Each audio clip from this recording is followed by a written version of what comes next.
Good afternoon, everybody. Can you be louder? Good afternoon, everybody. Uh, Firstly, I would like to thank Aarti ma'am and the entire TEDx team for inviting me here. And I think you've chosen a very good topic, which is disruptions, because I think disruptions are a part of everybody's life on a day-to-day basis. And disruptions were or have been and continue to be a part of my life too, everywhere I go and whatever situation I face. And for me, disruption started immediately as I was born. I was born on 1st September 1987 with this rare disability called arthrogryposis, which is basically a congenital disability that leads to an absence of muscles in my arms and legs.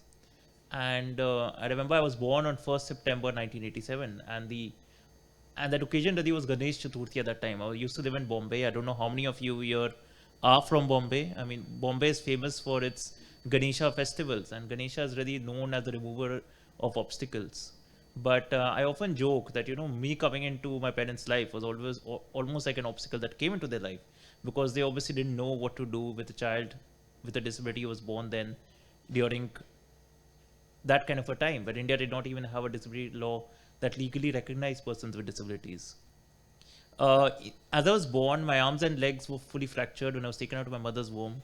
They were blue. I was bleeding, and my parents were not really sure what to do. And the first step they, of course, did was to go to a wide variety of doctors. And doctors at that time too were not really sensitive to persons with disabilities or to parents of children with disabilities. There was one doctor who told my parents that Nipun is going to live the life equivalent of a wooden doll. There was another doctor that told him that, well, it's worth keeping him alive, but because his neck is straight, but you're not really sure what he can do. There was a third who said that, well, he'll live and he'll sit on the bed, but we don't really know what else can he do or what can he accomplish in life. But the turning point, and of course, this was really depressing and sad for my parents, parents to a newborn child just 1 year after their marriage. But what changed things for my parents really was when one doctor told my mother that Nipun is never really going to deprive you of the joys of motherhood. And I think that really was a disruption in her life, because since then she ensured that I'm going to live a completely normal and independent life. The first 3 or 4 years of my life were tough. It They were filled with visits to hospitals, corrective surgeries, etc. And maybe you guys in your first 3 or 4 years of life obviously went to nursery or kindergarten. I was not really interacting with nursery and kindergarten teachers. Instead, I was interacting with hospitals, doctors, and nurses. And it was around 5 years when I was around 5 years of age that it came time to send me to a school. Now, most people in the world wanted me to go to a special school, including a lot of my extended family, my parents' friends, etc., because they thought that Nipun is never really going to cope with a normal school. But I think that's when my mom really decided something that has really helped me throughout my life. She decided that she's going to judge me on my abilities and not my disabilities. And she realized that intellectually I'm as capable as anyone else, so why not me go to a normal school? Secondly, she didn't really want to protect me by sending me to a special school, because she felt that eventually I have to face the normal world.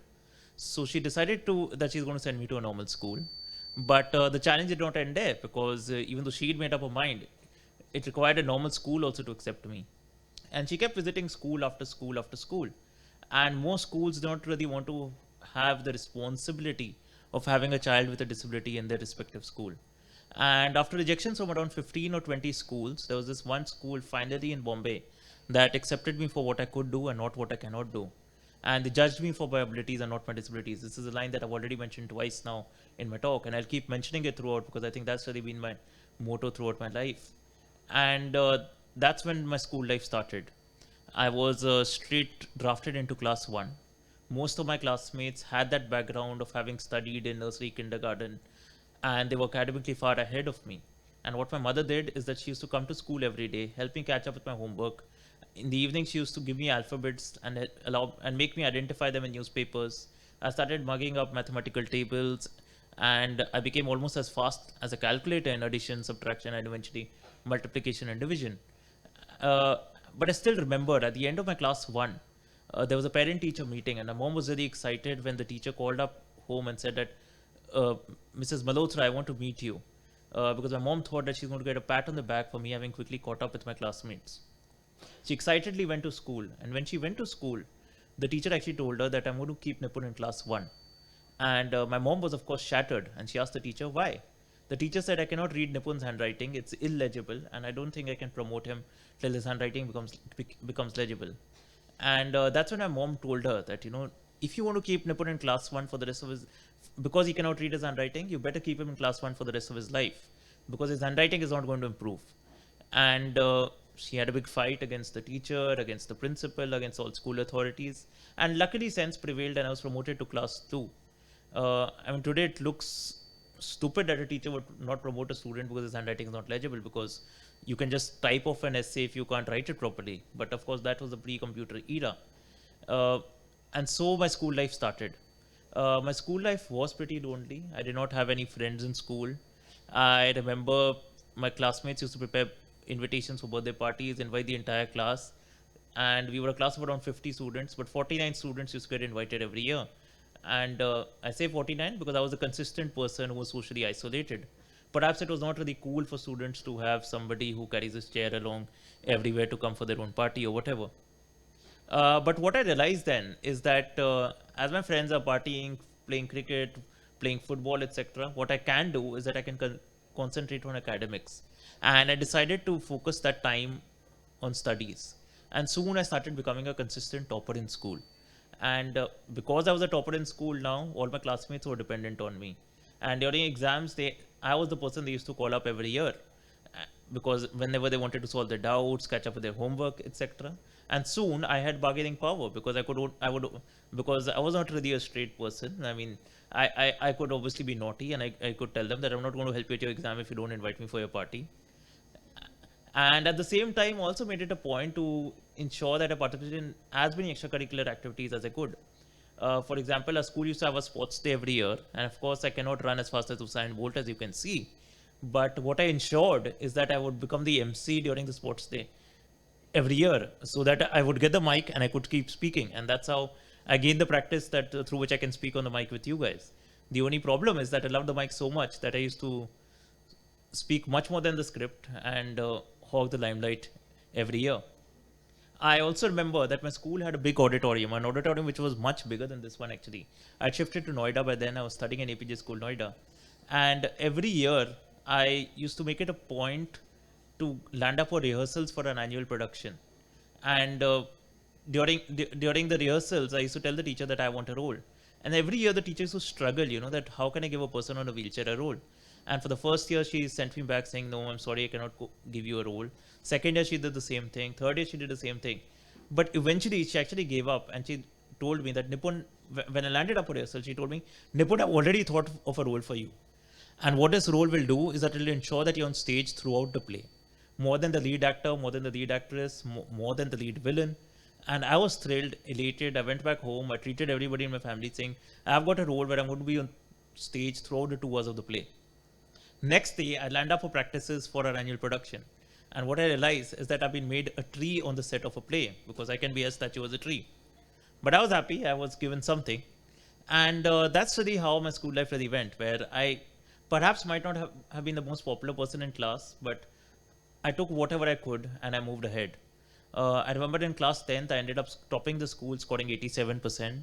In class 12th, I bettered that by topping the country in business studies, scoring 98 marks.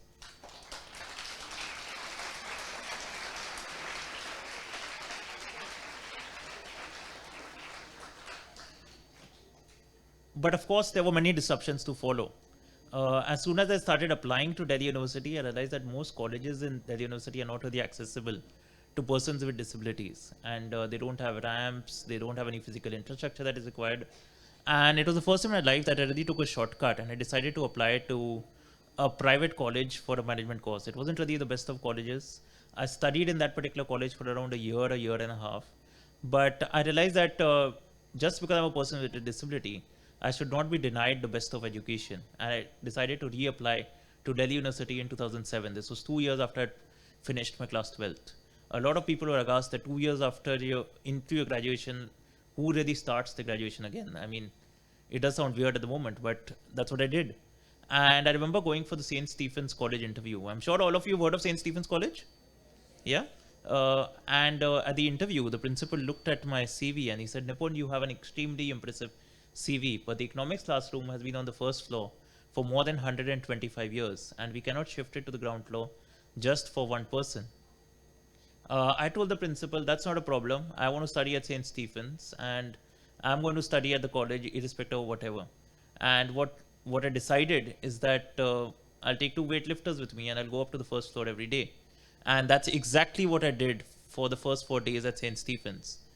Eventually, the college itself was too embarrassing my persistence, and they shifted the economics classroom down for the first time in its history. And I think that's what persistence really does.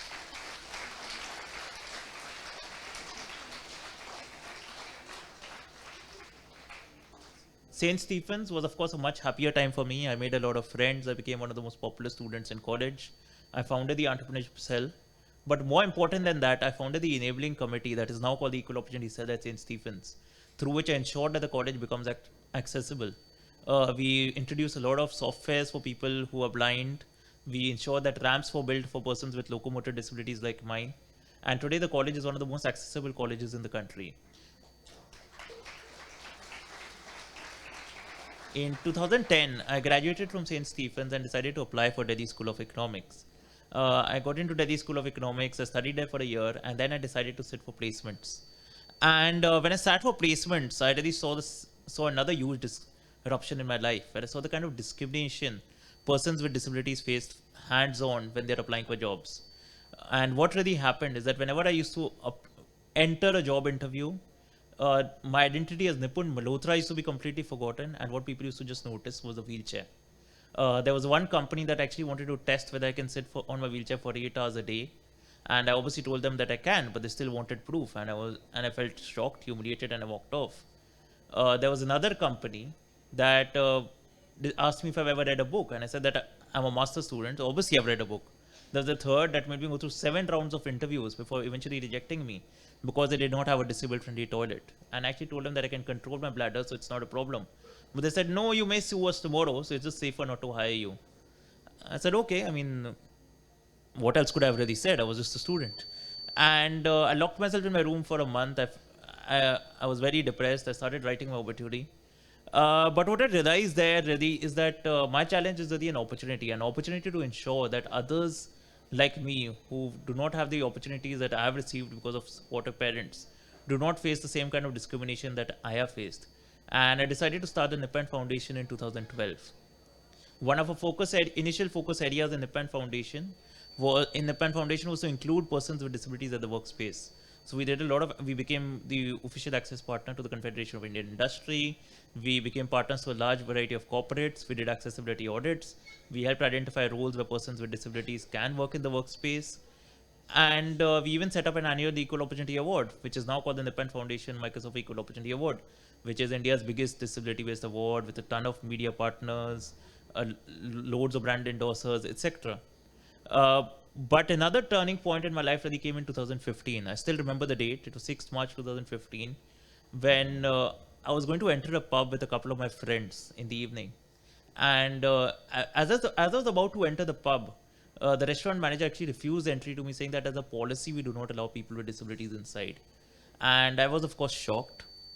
And I tried arguing with him, I tried reasoning with him, but he handled my wheelchair and he actually threw me out. And I, of course, felt really humiliated, because I was joining some friends inside and I didn't know what to tell them. I didn't know what to tell the rest of the world. I mean, who gets thrown out of a pub 70 years after India's independence? And I sent out a tweet about that particular incident. And before I knew it, that particular incident started trending on Twitter. Media was at my doorstep. The Delhi government called for an inquiry against that particular restaurant, which eventually came out in my favor. And there was, of course, a lot of attention around accessible spaces for persons with disabilities. I took this as an opportunity to actually work with Zomato to add wheelchair access filters to restaurants.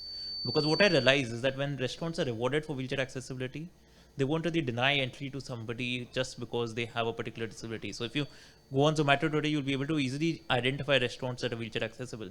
And that's not only helped people with disabilities like me, but that's helped a lot of elderly people too, because they require the same accessibility requirements. It's also led to a social change where a lot of people have started coming up to me saying, oh, we took a relative who has a disability out for the first time. Apart from that, I started doing a lot of work both with and against governments after that incident. For example, I remember that in 2016, when the Delhi government announced the odd even scheme, the Delhi government did not exempt persons with disabilities from the odd even scheme. And are you guys familiar with the odd even scheme? Have you all heard about it? Yeah. And actually started a huge campaign trying to show that, an odd even scheme for most people might really be an alternative use of public transport day, but for a person with a disability, it will be an alternate day of stay at home because buses are so inaccessible, footpaths are so inaccessible, etc. And we did a wide variety of media initiatives. I eventually had to file a PIL against the Delhi government, and in the Delhi High Court, I single-handedly forced the Delhi government to change its policy. And since then, we've done a wide variety of legislations for persons with disabilities, including we are fighting the case for legal recognition of Indian Sign Language that will empower millions of Indian people who are deaf and can only interact through that language. We are actually fighting a case on insurance for persons with disabilities because you'll be shocked to know, but it's easier today for me to insure my wheelchair than to insure myself because the insurance regulator actually encourages insurance companies to not insure persons with disabilities because they're considered as a huge cost. We are fighting a case against GST on disability aids because today things like wheelchairs, hearing aids, braille keypads are actually taxed. And I do believe that that's equivalent to a tax on somebody walking, seeing, or listening.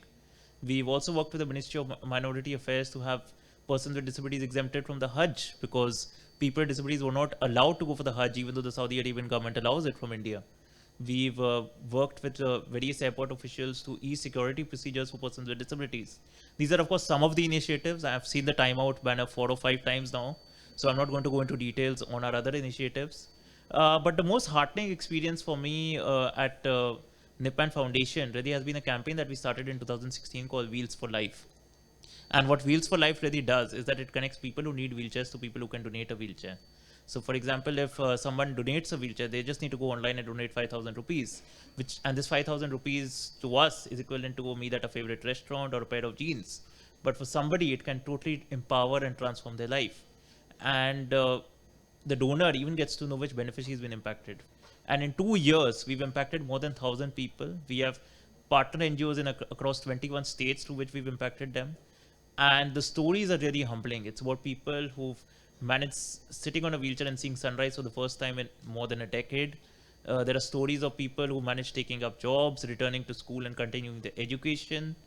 And we've also managed going to the remotest of areas, including Kerala after the floods, or Jammu Kashmir, where there are a lot of people who are affected due to various political reasons and and we've managed giving them mobility again through a wheelchair. So that's really been my journey so far. It's been one of disruptions, but one where one really cannot really sit back at home and get depressed with the disruption, but taking that disruption as an opportunity to grasp life and make the most of it and take it more as an opportunity to empower others. I remember when I was in school, somebody asked me that आप wheelchair में हो आपको कैसे लगता है, and I told that person तकलीफ तो सबकी होती है, फर्क सिर्फ यही है कि मेरी दिखती है और दूसरों की दिखती नहीं. And I think that's been my motto in life. Thank you.